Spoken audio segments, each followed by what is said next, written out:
Hello guys, we are here and we are in Indianapolis together. The gang is together. We're here. We're not on Zoom. Yeah. We're here in person together. It's always good to see my boys. Yeah. We're hanging out. And so yeah, we are here in Indianapolis to be here and watch finals and make some content. We are here with Flo, so we're doing a lot of content with Flo Marching. Yeah. But yeah, we've been here for the past couple days. We're shooting this on semifinals night. And yeah, we just wanted to talk a little bit about the scores. People have been asking us to make a predictions video, and so although we do have like a full 2 days of scores to kind of reference and use, it will influence. Obviously, it's easier to make a prediction now, but we wanted to just kind of break it down and more kind of just talk about the scores because it's been crazy. Yeah. Like these scores are crazy. Yes. So we just wanted to break that down a little bit. So let's just jump into it first with color guard. So on prelims night, color guard, Blue Devils won in color guard, and in second place, Boston Crusaders. In third place, the Bluecoats, and in fourth place, Funliner. So yeah, Blue Devils won in that caption. They got a 19.5, and the gap between first and second though was only 0.1. Boston got a 19.4. So it's a very, very close caption right there. Yeah. But if we look at semifinal scores, Blue Devils got first again, Boston got second again, and then Bluecoats third, and Carolina crowned fourth. So yeah, but Blue Devils got a 19.6 tonight, and Boston got a 19.3. So the overall average, and so if you don't know, guys, these caption awards are given based on an average of the 3 nights. It's not just the finals night score, and some people will say they like that, and some people say they don't. But that's the way it is. So it's an average of all 3 nights. So when we look at these scores, we can actually tell a lot about who's most likely going to win these captions, because we already have 2/3 of the averaged 3. So right now, Blue Devils are sitting at an average of 19.55 in color guard. Yeah. And the Boston Crusaders are sitting at a 19.35 in color guard. They actually went down. They got a 19.4 last night and then 19.3 tonight. So it's interesting that they went down. I mean, it's a different judge, so it happens, right? Yeah. Different judges see things differently. But yeah, Blue Devils have, on average, they have a pretty sizable gap. So it's gonna be interesting to see what happens. It's not out of the ordinary too for like a core to be winning first place in a caption and then to be drastically dropped down the next night. Yeah. This happened to us in 2018 when the color guard actually won first for Blue Devils on quarters, and then they got fourth on semis. And then on finals night, they won first, but because of the average of those 3 nights, they ended up not winning the color guard award. Yeah. Boston got second, first, second, and even though they didn't get first as many times as Blue Devils, they won because they averaged higher. Yeah. So it happens. We'll have to see how it plays out. Obviously, Blue Devils are in a good spot with their color guard. Yeah. And they're definitely projected to win, but anything's possible. Yeah. And especially because color guard is like, it's so technical, it's so difficult, and there's a lot of margin of error across the numbers. So it's really a testament to like how great the guard is this year, because Blue Devils are just executing and they're really just just amazing, and it's just really, really cool to see. So good luck to them. But yeah, it's not impossible that they lose this caption. Right. They're in the front runner right now, but it's not impossible. All right, so now we're going to move on to the music caption. More specifically, we're going to look at the brass scores here. So for prelims, Crown pretty much swept. They got first in content, first in achievement, for a total score of a 19.4 on prelims. So first place, Crown for brass. Second place was Blue Devils. They were 0.2 behind with a 19.2. Then the third place was the Bluecoats. Fourth place, Boston Crusaders. Crown has sort of been dominating with brass on these last couple of competitions here. And we had like the lucky privilege of being able to see them on the field perform their semi-show. Like right on the field. Yeah. Right in front of them. They were we just like kept looking at each other. They were very dialed in for this show. And I think they have a really incredible book.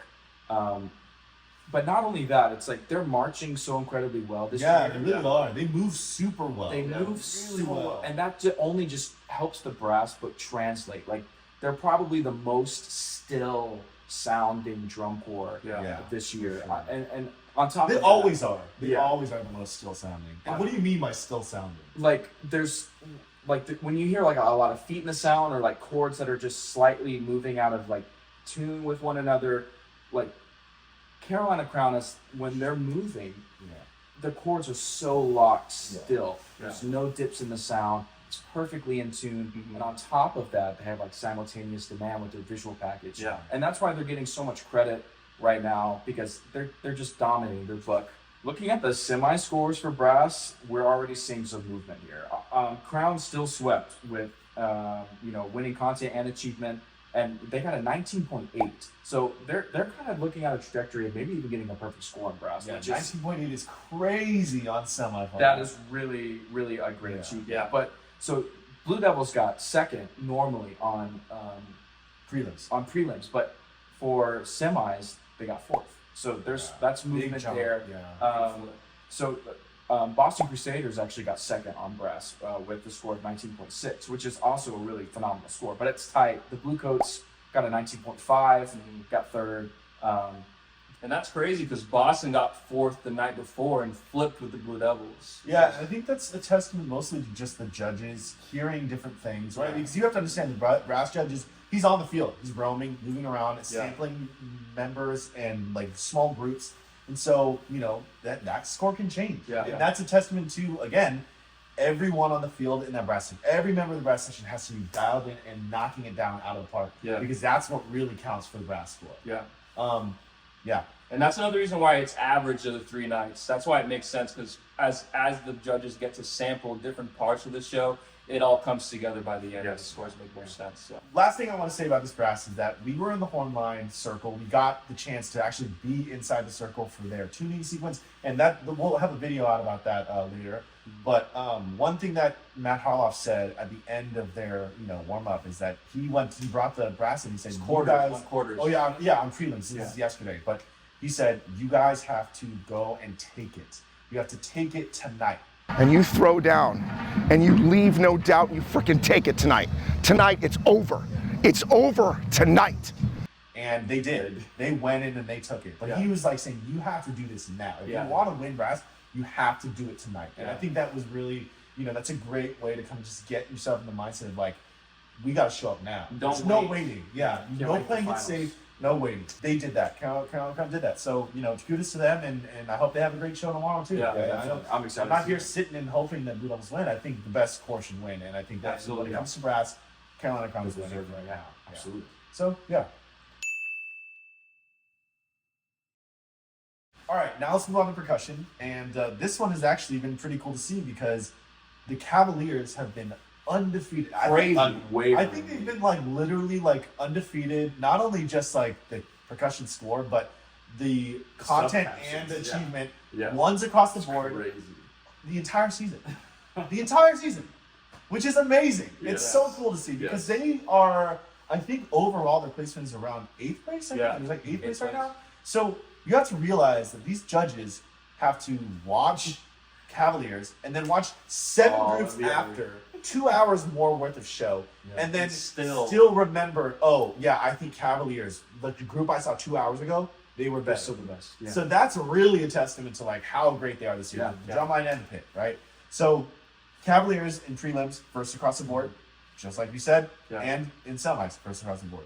But the shakeout of all the other groups, 2nd to 5th, has been very, very interesting because on prelims night, Cavaliers got first, and Boston got 2nd, Blue Devils got 3rd, the Cadets got 4th, Carolina Crown got 5th, and the Bluecoats got 6th. Wow. Which is really crazy because Bluecoats won last year in Europe. Yes. So these scores are crazy. But then, if you look at the very next night, right? This is tonight, semis. The Cavaliers win again, first across the board. Boston 2nd again. But then in 3rd this time, it wasn't the Blue Devils, it was the Bluecoats. So the Bluecoats went from 6th to 3rd. Yeah, it's crazy. And then Blue Devils came in 4th, Cadets came in 5th, and Crown came in 6th. So Crown went from 3rd to 6th. Yeah. Or no, it went from 5th to 6th. Mm-hmm. But either way, these scores have been crazy. They've just been jumping around, and so. But the judges agree on one thing. Yeah. The Cavaliers are unanimously the best here. So I mean, we saw the Cavaliers today in the lot, and there was a huge crowd of people that to see them, which is super cool that people want to go and check them out. And they're good. They're good. They play confidently. They play very clean. Mm-hmm. I personally think that they don't seem like they have the hardest book in the world. It's a very tasteful book, but it's not like the most difficult. And I think that shows that it's not necessarily the most difficult thing that always comes across in the judges as well. But I think like Boston Crusaders and Blue Devils both have harder books. Yeah. But the judges agree that Cavaliers are going to win, and the Cavaliers will.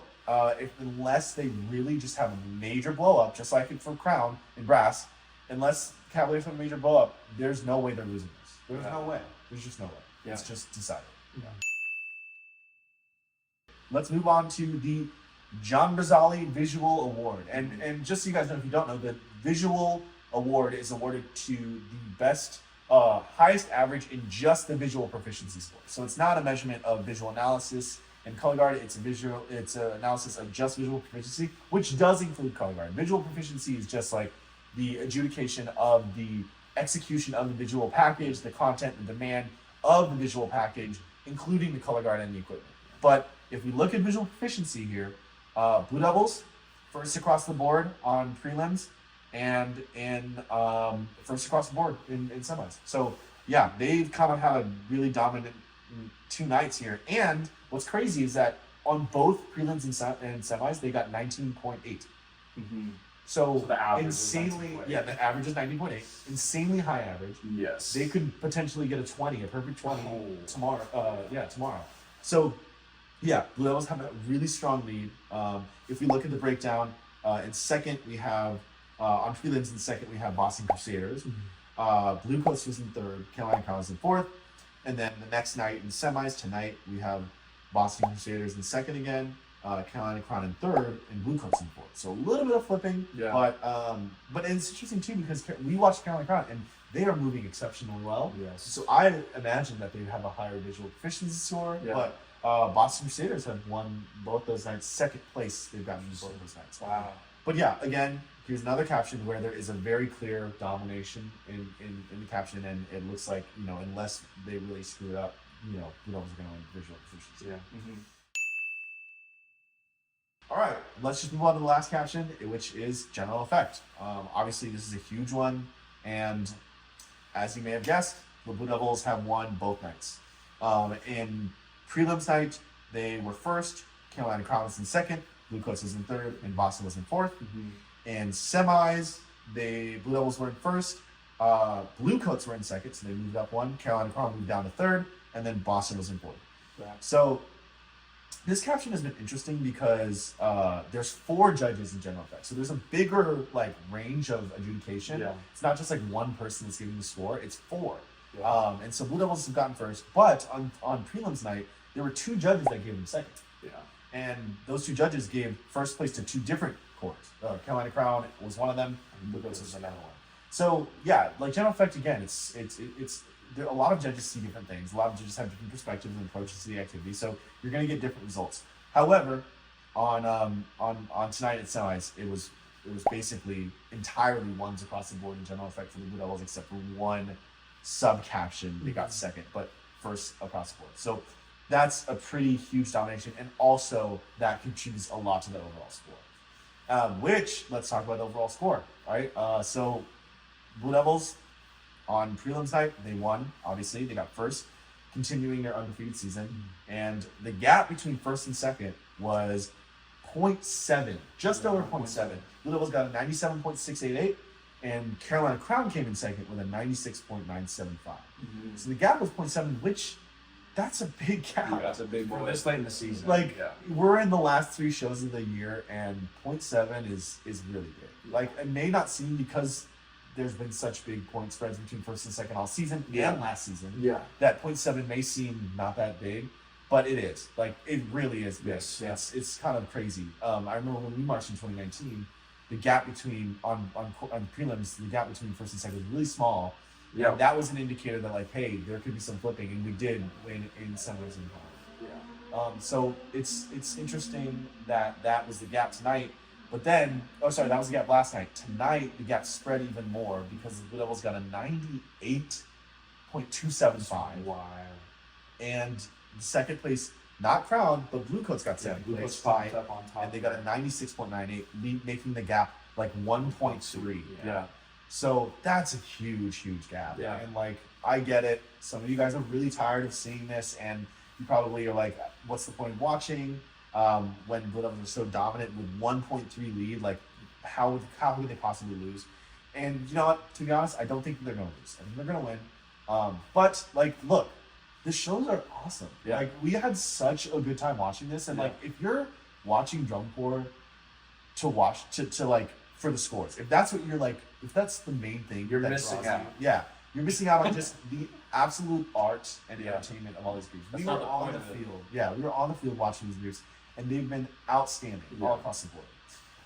But let's go ahead and make our predictions. Okay, let's make our finals night predictions. Not that we're going to vary that much, but I'll go ahead and say this. I Top think 5 or top? let's do top 4. So I'm gonna say Blue Devils are gonna win in first place, and I think that they, you know what, I'm gonna go out on a limb and say that they're gonna break 99. The only like 5 shows have ever done this, but I'm just gonna say they're gonna get a 99.025. I'm thinking we're gonna barely break 99, and I think that That would be. I think that the spread between first and second will be like 1.3. I think it'll be like pretty big, maybe 1.5. And I think that second place will go to Carolina Crown.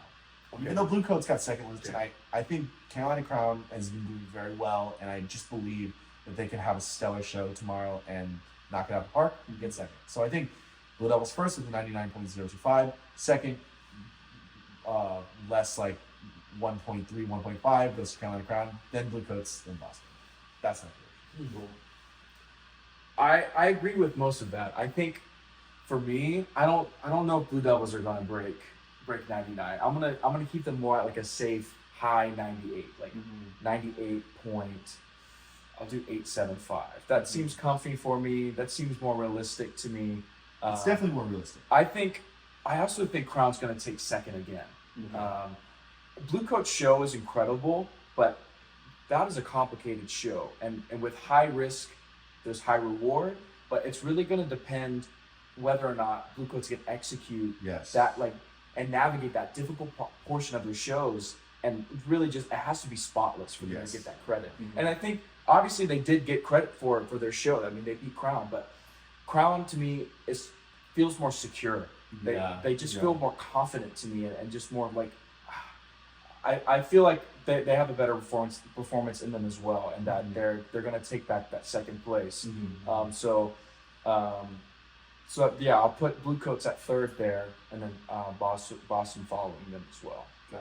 So what do you think the spread between first and second will be? I think it'll be smaller. I think probably more close to like 0.7, 0.8 that we saw on quarters here, or quarters. All right, cool. Yeah. And for me, I also don't think Blue Devils will break 99. And also I've seen them live a few times now, and especially these last 2 days, I don't know if they have a higher ceiling in them. I can see them scraping a few more tenths of a point to get a little bit higher, but I can't see them breaking 98.5, so I'm going to give them a 98.4. That's my final score for them. I think that's only 0.2 more. Yeah, I don't think I mean, I saw them in the lot today as well. And the difference between when I heard them in Atlanta live between now, not a lot of change. And that's okay, but you know, I don't think they're breaking 99. And for second, in my heart, I feel like Blue Coats have it. I feel like Blue Coats might take this one.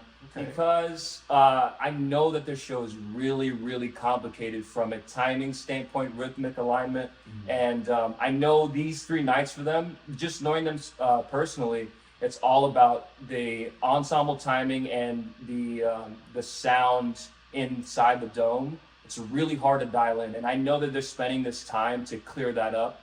And for me, I feel like they have a high ceiling because those things are going to change. Those things are going to get cleaner and clearer as the days go on. So I'm going to give them second. And the spread, I'm going to go with a similar spread as last night or tonight, and give them 1.3. I'm going to give them 1.3. Then I'm going to go Crown, Boston, final answer. Okay. Cool. Yeah, man. And I just want to note too that like people like, you know, how do cores get a point better? Like Yeah. Blue Devils got like a point or even over a point better from like one night to Yeah. the next. But I think something that you should remember is that like yes, it's like show, and there's like no rehearsal. It's like when we have these last 3 shows of the year, it's like one rehearsal where 3 it's hours. like 3 hours, or maybe some cores have other ones, but at least in the Blue Devils, like we sleep in and we wake up, do one block, and then that's it, and we just go. Yeah. So like, how do they get a point better? Obviously, there's a change in judges, right? It's a judge panel, but you have to understand that when these cores get this good, like it's like a feeling, like it's Yeah. almost like it's whether a core can lock in and just perform the hell out of their show. Yeah. And I think that like we all know this because we've done this, like we've been on the field, like you know when like everyone dials in and just like commits at the same exact time in the right way, in the right manner, and like that actually it does matter. It's like Yeah. a mindset. It's all about the mindset. Yeah. And so when you think, oh, do cores get better? Yeah, I do think a core can get an entire point better Yeah. just based on, and like you said, learning and understanding the acoustics. Like you get 3 nights on the same field. Yes. You don't get that any other point in the season. Exactly. In an indoor show too, with the dome, there's a lot of reverberation and Yeah. there's a lot of things to take into account. And by the 3rd show, that's a 3rd chance in the same venue Yeah. to do it. And I think that it's a very much a mindset thing, and that can make you an entire point better if everyone just, you know, locks in together. It does make a difference. Yeah. It can go both ways too. Yes. Some drum corps they come out with this like undeniable confidence on finals night. Yeah. But sometimes it gets in their head. Sometimes the nerves get to you. Sometimes you're just exhausted from this is the last leg, the last show. It's a really tiring too, yeah. brutal long tour for some Yes. drum corps. Yes. So, you know, it is definitely a mindset. It's a mental game, and it's really who has the strongest mental game on a finals night to And- perform the best they can. And it's happened where, you know, that mindset and that mental game has been a detriment to the course. Like in 2015, Crown was super strong, and then finals night, they did not have the run that they wanted. Yes. And Blue Devils had I remember that peak that. run on finals night. Saw and that live. Yeah, and that was what did it. Yeah. Blue Devils locked in,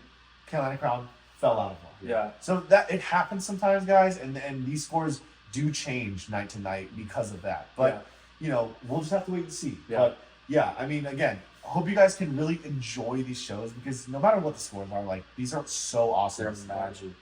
Another thing to note, a small thing to note too, is that a lot of these cores' best versions of their parts of their show happen a lot in rehearsal. They have a lot of time to have repetition for their show chunks, and a lot of that stuff doesn't always translate on the field when they're performing. Yeah, true. So having these 3 nights to really dial it in, that's why some cores grow exponentially almost in these 3 nights, and that's why those big jumps happen. So Yeah. This is a lot of factors, guys, but Yeah. overall, like, yeah, this season has been really cool to follow, and we're just excited to go and watch, you know, the full-on energy out there on the field tomorrow. It's going to be amazing. yeah.